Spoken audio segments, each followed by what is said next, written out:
Assalamualaikum, kembali lagi di channel aku, Sherly PRC. Semoga kalian yang nonton channel aku sehat selalu dan jika ada yang sakit segera diberi kesembuhan, amin. Kali ini saya akan membahas soal SKB tentang remaja. Sebelum ke soal, kalian harus klik tombol like, subscribe, dan bunyikan lonceng, supaya aku lebih giat lagi upload soal-soal yang lainnya.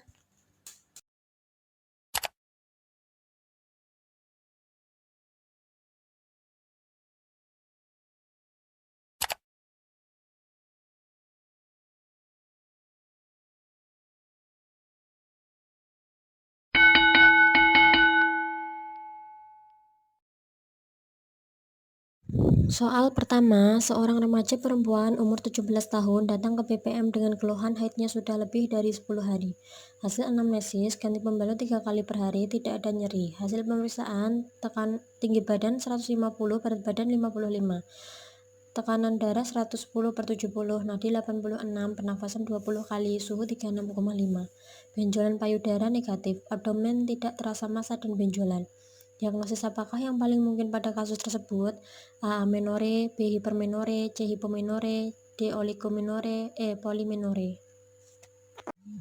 Jawaban yang paling tepat adalah B. Hipermenore. Hipermenore adalah perdarahan yang banyak pada saat menstruasi.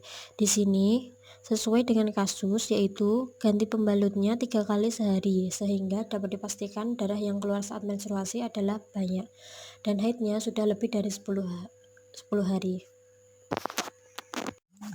Soal berikutnya, seorang remaja perempuan umur 17 tahun datang ke BPM dengan keluhan haidnya lebih dari 15 hari. Hasil anamnesis, ganti pembalut 3 kali sehari, darah bergumpal. Hasil pemeriksaan, tekanan darah 110/70, nadi 86, pernafasan 20 kali, suhu 36,5, tinggi badan 150, berat badan 55 kg. Pembesaran payudara normal, palpasi abdomen tidak ditemukan massa.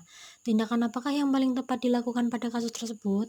A. Melakukan konseling gizi, B. Memberikan edukasi personal hygiene, C. Memberikan suplemen penambah darah, D. Melakukan konsultasi dengan dokter SPOG, E. Mengecek ulang keluhan pada siklus menstruasi berikutnya. Jawaban yang paling tepat adalah D. Melakukan konsultasi dengan dokter SPOG. Soal berikutnya, seorang remaja perempuan umur 17 tahun datang ke BPM dengan keluhan haidnya sudah lebih dari 10 hari. Hasil anamnesis, ganti pembalut 3 kali sehari, tidak ada nyeri. Hasil pemeriksaan, tekanan darah 110/70, nadi 80 kali, pernafasan 20 kali, suhu 36,5. Remaja tersebut menolak bidan saat ingin melakukan palpasi abdomen dan inspeksi terhadap darah yang keluar. Rencana asuhan apakah yang paling tepat pada kasus tersebut? A. Meminta dukungan keluarga pasien, B. Memberi pengertian tujuan pemeriksaan fisik, C. Melakukan kolaborasi dengan tenaga kesehatan lain, D. Merujuk pasien ke fasilitas pelayanan yang lebih lengkap, E. Meminta keterangan tertulis terkait penolakan pemeriksaan. Jawaban yang paling tepat adalah B. Memberikan pengertian tujuan pemeriksaan fisik, karena di situ remaja tersebut menolak untuk dilakukan palpasi abdomen dan inspeksi terhadap darah yang keluar. Kemungkinan besarnya adalah remaja tersebut tidak tahu tujuannya apa dilakukan pemeriksaan, sehingga dia menolak dilakukan pemeriksaan. Soal berikutnya, seorang remaja perempuan umur 19 tahun datang ke BPM dengan keluhan haid dalam sebulan ini sudah berlangsung 2 kali. Hasil anamnesis, ganti pembalut 3 kali sehari. Hasil pemeriksaan, tinggi badan 150 cm, berat badan 55 kg, tekanan darah 110/70, nadi 86 kali, pernafasan 20 kali, suhu 36,5. Pembesaran payudara normal, benjolan payudara tidak ada, abdomen tidak teraba massa. Diagnosis apakah yang paling mungkin pada kasus tersebut? A. Amenore, B. Hipermenore, C. Hipomenore, D. Oligomenore, E. Polymenore. Jawaban yang paling tepat adalah E. Polymenore. Amenore itu tidak mendapatkan haid. Hipermenore adalah darah haid banyak. Hipomenore darah haid sedikit. Oligomenore siklusnya kembali lama, lebih dari 35 hari. Dan polymenore siklusnya kembalinya cepat, yaitu kurang dari 28 hari. Soal selanjutnya, seorang remaja perempuan umur 14 tahun datang ke BPM dengan keluhan belum pernah mengalami haid. Hasil anamnesis, sakit daerah perut setiap bulan. Hasil pemeriksaan, tekanan darah 110/70, nadi 86, pernafasan 20 kali, suhu 36,5, tinggi badan 145, berat badan 50 kg. Palpasi abdomen, tidak ditemukan massa, inspeksi tampak lubang vagina dengan himen kebiruan dan menonjol keluar. Diagnosis apakah yang paling mungkin pada kasus tersebut? A. Amenorrhea, B. Aplasia vagina, C. Atresia vagina, D. Hematometra, E. Himen imperforata. Jawaban yang paling tepat untuk kasus tersebut adalah E. Himen imperforata. Himen imperforata adalah tidak adanya lubang pada selaput himen. Soal berikutnya, seorang remaja perempuan umur 14 tahun datang ke BPM dengan keluhan belum pernah mengalami haid. Hasil anamnesis, sakit daerah perut setiap bulan. Hasil pemeriksaan, tekanan darah 110/70, nadi 86, pernafasan 20 kali, suhu 36,5, tinggi badan 145, berat badan 50 kg. Pembesaran payudara normal, palpasi abdomen tidak ditemukan massa. Inspeksi vulva dan vagina, tampak lubang vagina dengan himen kebiru-biruan dan menonjol keluar. Tindakan apakah yang paling tepat pada kasus tersebut? A. Insisi himen, B. Konseling gizi, C. Kolaborasi dengan dokter SPOG, D. Edukasi personal hygiene, E. Pemberian suplemen penambah darah. Jawaban yang paling tepat adalah C. Kolaborasi dengan dokter SPOG. Himen yang kebiru-biruan dan menonjol keluar berarti adanya darah yang mengendap di uterus yang tidak bisa keluar karena selaput himen tertutup dengan sempurna.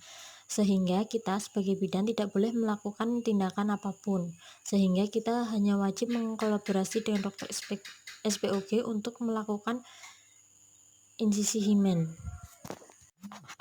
Soal berikutnya, seorang bidan koordinator puskesmas sedang membuat perencanaan penyuluhan kesehatan reproduksi remaja di sebuah SMP di wilayah binaan puskesmas. Dalam survei pendahuluan didapatkan informasi bahwa sebagian besar siswi SMP tersebut sudah mengalami menstruasi. Hasil pemeriksaan kesehatan di SMP tersebut sekitar 30% remaja putri mengalami anemia. Informasi apakah yang paling prioritas diberikan pada kasus tersebut? A. Pola istirahat, B. Personal hygiene, C. Kebutuhan olahraga, D. Kesehatan reproduksi, E. Kebutuhan nutrisi. Jawaban yang tepat adalah E. Kebutuhan nutrisi. Sesuai dengan kasus tersebut adalah banyak remaja putri mengalami anemia, sehingga kebutuhan nutrisi harus terpenuhi. Soal berikutnya, seorang remaja perempuan umur 17 tahun datang ke BPM dengan keluhan nyeri haid pada 1-2 hari pertama. Hasil anamnesis, darah haid banyak, ganti pembalut 3 kali sehari. Hasil pemeriksaan, tekanan darah 110/70, nadi 88 kali, abdomen tidak teraba massa. Tindakan apakah yang paling tepat pada kasus tersebut? A. Memberikan analgetik, B. Menganjurkan olahraga ringan, C. Menjelaskan fisiologi terjadinya nyeri, D. Melakukan kolaborasi dengan tenaga kesehatan lain, E. Merujuk pasien ke fasilitas pelayanan yang lebih lengkap. Jawaban yang paling tepat adalah B. Menganjurkan olahraga ringan. Kenapa? Karena olahraga ringan dapat meringankan keluhan nyeri haid. Soal berikutnya, seorang anak perempuan umur 13 tahun datang ke BPM diantar ibunya dengan keluhan nyeri perut. Hasil anamnesis, ibu merasa khawatir karena anak tidak bisa sekolah dan selalu terjadi setiap siklus menstruasi. Darah yang keluar bergumpal dan banyak. Hasil pemeriksaan, tekanan darah 90/60, nadi 86, pernafasan 20 kali, suhu 36,5. Tidak ada massa pada abdomen dan nyeri tekan. Tindakan apakah yang paling mungkin terjadi pada kasus tersebut? A. Menarche, B. Dysmenorrhea, C. Gangguan haid, D. Nyeri saat ovulasi, E. Premenstruasi syndrome. Jawaban yang paling tepat adalah B. Dysmenorrhea. Dysmenorrhea terjadi adalah ketidaknyamanan yang terjadi pada saat mendapatkan menstruasi. Tetapi apabila menstruasi sindrom, yaitu ketidaknyamanan yang terjadi sebelum menstruasi datang. Soal berikutnya, seorang perempuan umur 15 tahun datang ke puskesmas diantar ibunya dengan keluhan haid banyak dan sering. Hasil anamnesis, siklus haid teratur sejak 2 bulan terakhir. Hasil pemeriksaan, tekanan darah 100/60, nadi 80 kali, suhu 36,5. Abdomen tidak teraba massa, tampak darah keluar dari kemaluan. Diagnosis apakah yang paling mungkin pada kasus tersebut? A. Menorragi, B. Metroragi, C. Polymenorrhea, D. Hipermenorrhea, E. Menometroragi. Jawaban yang tepat adalah C. Polymenorrhea karena keluhannya adalah haid banyak dan sering. Soal berikutnya, seorang perempuan umur 24 tahun datang ke BPM untuk konsultasi kehamilan. Hasil anamnesis baru menikah 2 bulan tapi belum ada tanda kehamilan. Siklus saya 37 hari, tinggal serumah dengan suami, melakukan hubungan intim setiap hari.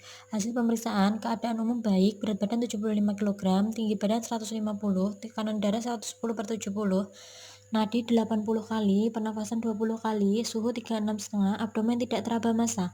Konseling apa yang paling tepat diberikan pada kasus tersebut? A. Rujuk ke konsultasi perkawinan. B. Rujuk ke dokter obgyn fertilitas. C. Pengaturan pola seksual. D. Olahraga teratur. E. Diet nutrisi. Jawaban yang paling tepat adalah E. Diet nutrisi. Kenapa? Karena di situ dituliskan berat badannya adalah 75 kg sehingga obesitas dan tinggi badan hanya 150 cm. Soal berikutnya, seorang perempuan umur 24 tahun datang ke BPM untuk konsultasi kehamilan. Hasil anamnesis baru menikah 2 bulan tapi belum ada tanda kehamilan. Siklus haid teratur setiap 30 hari. Tinggal serumah dengan suami, melakukan hubungan intim setiap hari. Hasil pemeriksaan keadaan umum baik. Berat badan 80 kg, tinggi badan 150, tekanan darah 110/70, nadi 80 kali, pernafasan 20 kali, suhu 36,5, abdomen tidak teraba massa. Konseling reproduksi apakah yang mungkin terjadi pada kasus tersebut? A. Insufisiensi uteroplasenta. B. Diabetes gestasional. C. Gemli. D. EUGR. E. BPLR. Jawaban yang paling tepat adalah B. Diabetes gestasional. Soal selanjutnya, seorang bidan desa sedang melakukan pengkajian pada desa binaannya. Didapatkan data bahwa di desa tersebut banyak terjadi kasus anemia sekitar 40% dari usia reproduktif, sehingga banyak terjadi kelahiran bayi berat badan lahir rendah atau BBLR. Masyarakat jarang makan ikan atau daging karena daya beli masyarakat kurang. Rencana asuhan apakah yang paling tepat dilakukan pada kasus tersebut? A. Penyuluhan. B. Konseling nutrisi. C. Mencari donatur tetap. D. Pemberdayaan ekonomi. E. Pendekatan tokoh masyarakat. Jawaban yang paling tepat adalah D. Pemberdayaan ekonomi, karena di dalam kasus masalahnya adalah masyarakat jarang makan ikan dan daging karena daya beli masyarakat kurang.